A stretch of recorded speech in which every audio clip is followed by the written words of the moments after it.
Queen ये सोचकर परेशान हो जाती है कि बेब तो वैसी लड़की नहीं है जो पैसे के लिए उसे छोड़ देगी। दैट्स मीन ज़रूर उसकी मॉम ने ही उसे प्रेशर दी होगी। तो वो जल्दी सैम को कॉल करके बताती है कि वो अभी के अभी बेब के बारे में पता लगाए कि वो कहाँ है और क्या कर रही है। दूसरे सीन पर किंग को दिखाया जाता है। उससे पता चल जाता है कि क्वीन के ऊपर अटैक किसने किया था और वो कोई नहीं कांगथापी है। तो किंग सीधा उसके घर पहुंच जाता है और उसे वार्न करता है कि आगे जाकर अगर उसने फिर से ऐसी कोई हरकत देखी तो उसके लिए अच्छा नहीं होगा। नेक्स्ट डे उसी नाइट क्लब को दिखाया जाता है जहाँ पर बोनीता काम कर रही थी। सैम वहाँ पहुँच जाता है। उसे देखकर वो अपने आप को छुपा लेती है और सोचती है अगर सैम यहाँ पर आया है दैट्स मीन क्वीन भी यहीं पर होगी।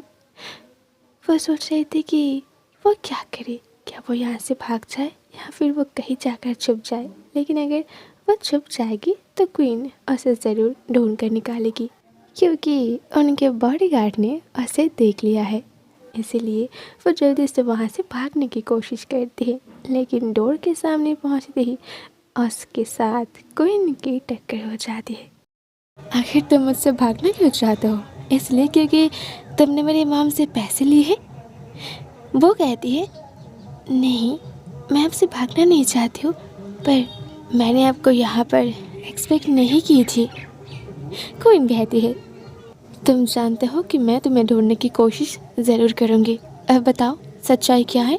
कि तुमने सच में पैसे लिया है या फिर बात कुछ और है? मैं तुम्हें जितना जानती हूँ तुम ऐसा कुछ कर ही नहीं सकते। वो कहती है क्वीन मैं डर गई थी, मैं नहीं चाहती थी कि मेरी वजह से कोई भी आप पर उंगलियां उठाए। मैं नहीं चाहती थी कि मेरी वजह से आपके रेपुटेशन पर कोई भी आ जाए।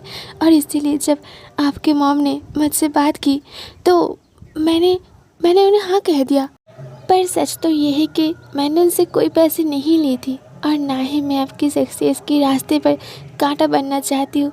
मैं बस डर गई थी और इसीलिए मैंने ऐसा किया। तो इसी बातचीत से जो मिसअंडरस्टैंडिंग थी वो ख़त्म हो जाती है और क्वीन के दिल में जो सवाल थी वो भी दूर हो जाती है।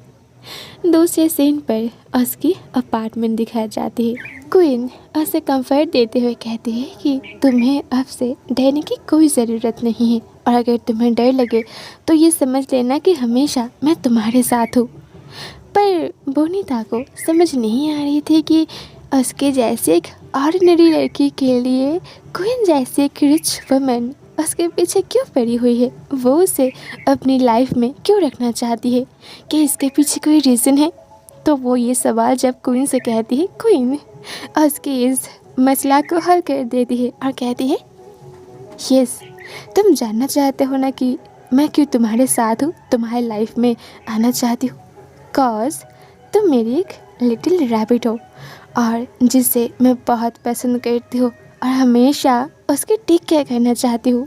वो स्माइल करके उनके गालों पर किस करती है। तो क्वीन कहती है वैसे हमारे रिलेशन पर मुझे हस्बैंड बनना चाहिए और तुम्हें वाइफ, क्योंकि मैं तुम्हें ऐसा वाइफ ही देखती हूँ। पर अब मैं चाहती हूँ कि हमारे इस रिश्ते में तुम हस्बैंड बनो, तुम मेरे टॉप पर रहोगे, तुम मुझे ऑर्डर दोगे और मैं तुम्हारी ऑर्डर को फॉलो करूँगी। वो उसे कहती है रियली? फिर वो उससे बेड पर धीरे से पुश करती है और उसके टॉप पर आती है। कहती है तो क्या मैं आपको किस कर लूँ? क्वीन कहती है हे, शायद तुम बोल रहे हो, मैंने कहा था कि तुम मुझे बस ऑर्डर दोगे। वो स्माइल करते हुए कहती है ओके ओके, मुझे समझ आ गया है, आपका काम है ऑर्डर लेना, ऑर्डर देना तो मेरा काम है। फिर वो उनके लिप पर बाइट करती है। क्वीन भी उसे हक करके उसके गालों पर किस करते हुए कहती है अब से याद रखना ओके, खुद को लेकर कोई गिल्टी फील मत करना या फिर डाउट भी मत करना। कॉज जब भी तुम्हें ऐसा फील हो तब याद रखना कि मेरे दिल में तुम्हारे लिए कोई डाउट्स नहीं है। और हमारे रिलेशनशिप पर तुम ही टॉपर हो, ओके। नेक्स्ट मॉर्निंग बेब की जब नींद टूटती है वो नोटिस करती है कि क्वीन उसके पास में ही है। वो धीरे धीरे उनके फेस की ओर देखती है, फिर धीरे धीरे वो उनके नेक और चेस्ट की तरफ देखती है जहाँ पर बहुत सारे रेड मार्क्स थे जो लास्ट नाइट की प्रूफ दे रही थी। वो के चेहरे पर स्माइल थी क्योंकि उस नाइट जब वो नींद से जागी थी तब वो खुद को अकेली पाई थी, लेकिन आज क्वीन उसके साथ ही है और वो तो उनके शोल्डर के ऊपर ही अपने सर रख के सो रही थी। अचानक क्वीन की नींद टूट जाती है। वो नोटिस करती है कि बोनीता तो उनकी तरफ ही देख रही है। जैसे ही उन दोनों की आंखें एक दूसरे से मिलती है, बोनीता थोड़ी शाय फील करके अपनी आंखें दूसरी ओर घुमा लेती है तो क्वीन जल्दी से उसे हग कर लेती है और कहती है, क्या तुम्हें अच्छे से नींद आई? हाँ क्वीन, क्या आपको आई? हाँ मुझे तो आई। फिर क्या आज तुम मेरे साथ मेरे ऑफिस जाओगे? वो सरप्राइज हो जाती है। क्या मैं और आपके ऑफिस पर? नहीं, okay but no, this is not a good idea. Queen कहती है, why not babe? Last night हमारे बीच जो कुछ भी बात हुआ था उसके बाद तो तुम्हें मुझ पर और मेरी हर चीज़ों पर हक है, तो फिर तुम मना क्यों कर रहे हो? वो कहती है, नहीं क्वीन, आप समझ नहीं रहे हो, आपके ऑफिस पर मेरा जाना सही नहीं होगा। क्वीन गुस्से में कहती है, oh come on, stop calling me queen, okay. Bonita bed से उठकर साइड पर खड़ा हो जाती है और कहती है, तो आप ही बता दो मैं आपको क्या कह के बुलाऊं, डैडी या फिर माय लव? क्वीन कहती है, really, don't you think it's very dramatic? वो कहती है, नहीं, अगर मैं आपको डैडी बुलाऊंगी तो इसमें प्रॉब्लम ही क्या है, मुझे तो अच्छा ही लगेगा।